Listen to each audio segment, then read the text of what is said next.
The first time it happens, you are rushing through a terminal that smells like stale pretzels and recycled cabin air, your carry-on strap digging into your shoulder because you cut the arrival time too close, and now you're paying for it with the frantic pace of your own heartbeat. You hand the boarding pass to the TSSA officer, and she glances at it, then glances at you, and there is a micro-pause. A split second of stillness that your brain registers but cannot yet interpret. She waves you out of the standard queue, the one where tired businessmen shuffle forward in their loafers and families with toddlers argue over bin space, and she directs you into a secondary lane that is cordoned off with retractable belts. You do not know yet that the 4 extra letters printed at the bottom of your pass, SSSS, stark and bureaucratic in their black ink, are about to become the defining acronym of your next several years. You do not know that this is the threshold of a labyrinth that has no visible exit. You only know that a gloved hand is now swabbing the flat of your palm, pressing a small white pad against your skin to collect invisible traces of nitroglycerin or RDX, and the machine beeps a neutral, indifferent tone that tells the agent nothing except that you have not recently handled explosives. They open your suitcase on a stainless steel table, running their fingers methodically along the interior seams, feeling for altered linings or foreign objects, while you stand there with your arms half extended, feeling the stares of the passengers in the normal line who are quietly grateful it is you and not them. 9 minutes of this, thorough and impersonal, while the departure board flickers overhead and your flight begins its final boarding call at the neighboring gate. You make it with 4 minutes to spare, sweaty and humiliated, and you collapse into your window seat telling yourself the soothing lie that everybody gets randomly selected sometimes, that the algorithm is truly arbitrary, that the Department of Homeland Security does not have a personal vendetta against a middle-aged man who pays his property taxes on time and returns his library books before the due date.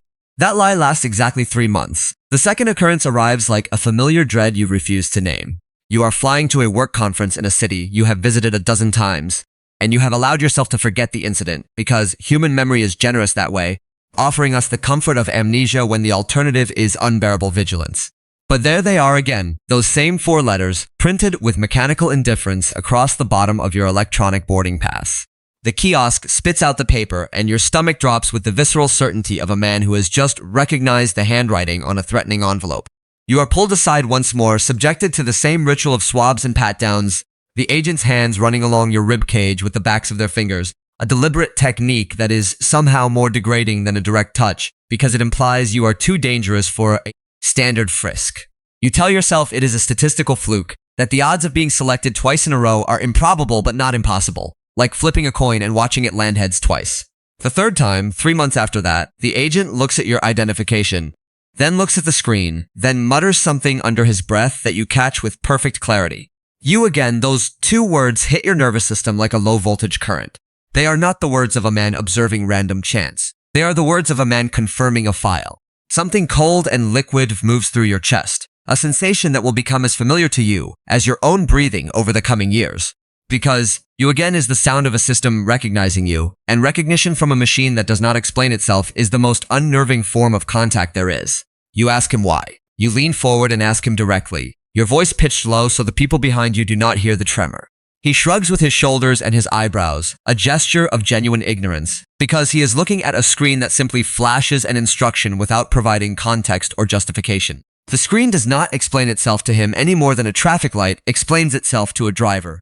He is just the middleman, the human interface for a digital edict that originates somewhere in the classified architecture of federal counterterrorism.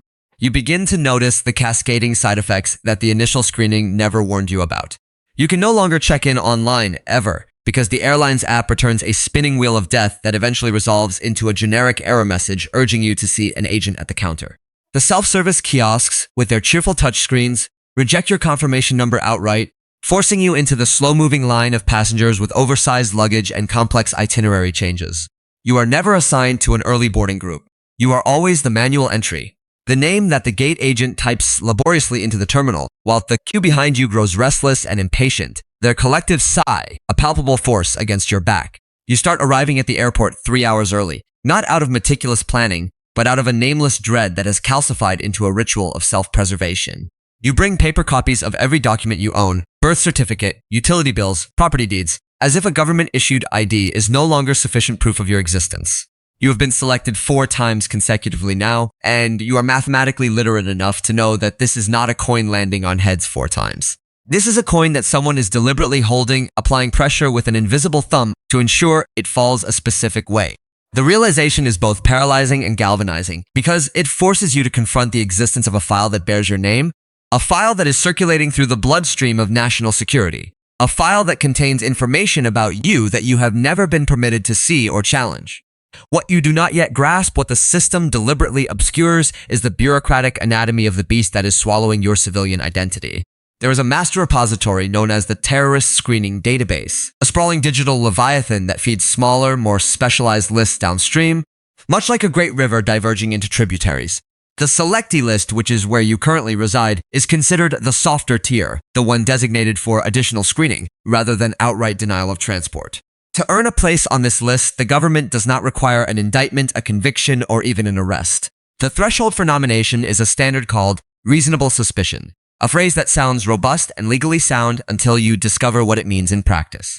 A name that superficially resembles the alias of a person of interest, a wire transfer sent to a relative in a country that the State Department views with skepticism, a mobile phone that pinged a cellular tower near a protest that later attracted federal scrutiny, an anonymous tip from a disgruntled neighbor or a former colleague who bears a grudge.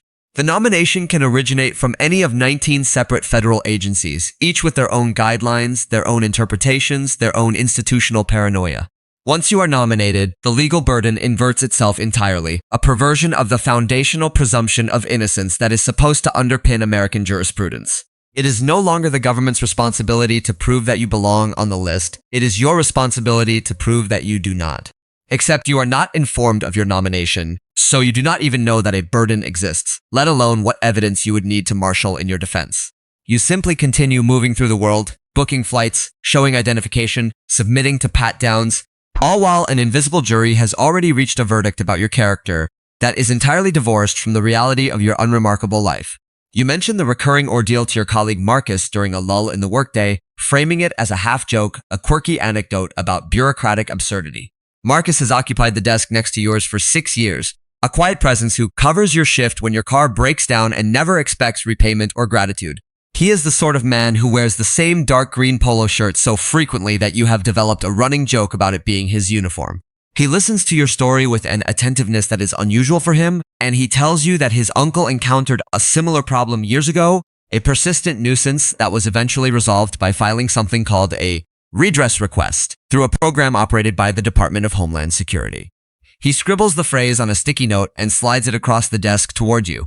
But you let the note curl up in the corner of your keyboard because you are busy, because it feels like an overreaction, because you still believe, with the stubborn optimism of a man who has never truly been wronged by the state, that the situation will resolve itself without formal intervention. You have no way of knowing that this moment represents the final inflection point where the remedy remains simple, where the paperwork is still a manageable nuisance rather than a Herculean ordeal. You let the opportunity slip through your fingers, and the machine grinds forward into its second and far more punitive phase. 6 months after that conversation, you approach the kiosk for a flight to a family funeral, and the machine refuses to print your boarding pass. The screen spins its circular wheel of processing for an unnaturally long time before displaying a sterile message instructing you to see an agent. The agent at the counter types your name with the practiced efficiency of a clerk, but as the information populates on her monitor, you witness the subtle transformation in her countenance, a slight tightening around her eyes, a pause in her breathing, a shift in her posture that indicates she has encountered something unexpected. She calls for a supervisor without explaining why, and the supervisor arrives with the neutral expression of a diplomat, and they confer in hushed tones 3 feet away from you, discussing you as if you are not present, as if you are merely an object or a case number, rather than a man with a grieving family waiting at the destination. The supervisor turns to you and pronounces the phrase that will become etched into your memory. You are unable to be issued a boarding pass at this time. You ask for a reason, and her face reveals genuine helplessness, because she does not possess the information. Her terminal does not provide a rationale, only a prohibition. The reason resides higher up in the chain of command, buried in a classified adjudication process that is deliberately shielded from the frontline employees. You are not being denied with malice. You are being denied with indifference, which is somehow worse, because there is no one to argue with, no one to persuade, no one who holds the keys to your release. The supervisor mentions the redress process again, that same word echoing back to you like a fragment of a half-remembered dream. You drive 11 hours to the funeral instead of flying, your mind churning with a toxic mixture of grief for your lost relative and a growing existential terror about your own status. 90 miles into that drive, your sedan sputters and dies on the shoulder of a desolate highway, and you have to call Marcus at midnight, waking him from sleep, and he answers without a trace of irritation and drives 2 hours through the darkness to retrieve you. He asks why you are driving instead of flying, and you tell him everything, the words pouring out like a confession, and he goes quiet for a long stretch of highway before responding with the only appropriate reply. Okay, what do we do? That night, at his kitchen table, he pulls up the DHS Redress form on his laptop and begins filling it out, completing half the fields himself because your hands are shaking too violently to type accurately. Here is the brutal reality that neither of you has yet grasped. The no-fly list exists in a different legal ecosystem than the selectee list. The selectee list gets you patted down. The no-fly list gets you grounded entirely, classified as too great a risk to occupy a pressurized cabin at 30,000 feet. There are tens of thousands of names in that repository, and the constitutional jurisprudence surrounding it is a grim testament to the limits of judicial oversight. A federal court once ruled the original process unconstitutional because it provided no meaningful mechanism for challenge. But Congress and the executive branch quickly rebuilt the machinery, producing a system that satisfies technical legal requirements while preserving the same practical impunity.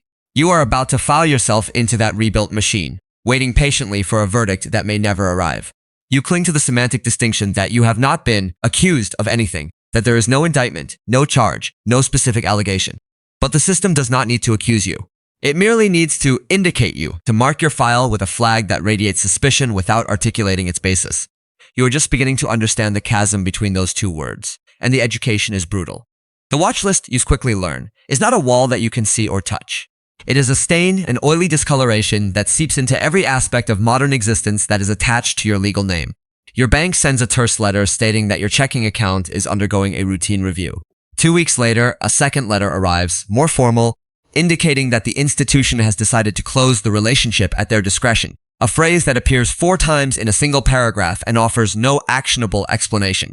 You call the customer service line, and the representative reads a script with the robotic monotony of a pre-recorded message, offering you no recourse, no appeal, no human empathy. You apply for a more lucrative position at a competing firm, and the interview goes brilliantly, and the hiring manager practically shaking your hand as she tells you to expect an offer by the end of the week. 11 days later, the offer is rescinded via a carefully worded email that cites a shift in organizational priorities, but the HR coordinator sounds genuinely remorseful on the phone, and her apology carries the weight of someone who knows more than she is permitted to disclose. The background check that preceded the offer returned a flag, a nebulous designation. That is not a conviction or a pending charge, but a possible match to a federal database. This data was purchased by the private screening company from a commercial data broker who had in turn acquired it from an upstream government source, creating a supply chain of suspicion that contaminates your digital footprint without ever rising to the level of a formal legal proceeding. You send a wire transfer to help your cousin cover her rent, and the transfer is reversed without explanation. The funds return to your account as if the transaction had never been initiated. Your credit card is declined at a gas station in a state you have never previously visited, and when you call the issuer, they mention a fraud alert, but cannot identify the source. You attempt to lease a nicer apartment in a better school district, and the property manager, who is warm and welcoming over the phone, calls back with a frosty demeanor to inform you that the unit is no longer available. You drive past the building a week later and see the for rent sign still prominently displayed in the window, untouched and mocking.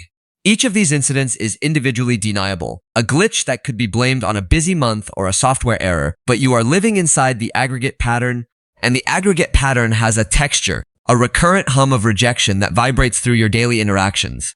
You learn to be careful. You stop booking travel that you cannot reach by car. You pay cash for transactions that might otherwise require identification. You brace yourself before introducing yourself to a new clerk or receptionist, watching their face with hyper-vigilant attention for the flicker of recognition that signals they are seeing something on their screen that you cannot see. The one time you attempt international travel, to attend a cousin's wedding that you cannot in good conscience miss, the return journey eclipses every airport ordeal you have endured thus far. The moment your passport is scanned by the Customs and Border Protection officer, you are escorted not to the standard secondary inspection, but to a windowless back room where the fluorescent lighting hums with a frequency that seems designed to induce anxiety. They take your phone, placing it in a sealed evidence bag, and request your passcode. You hesitate.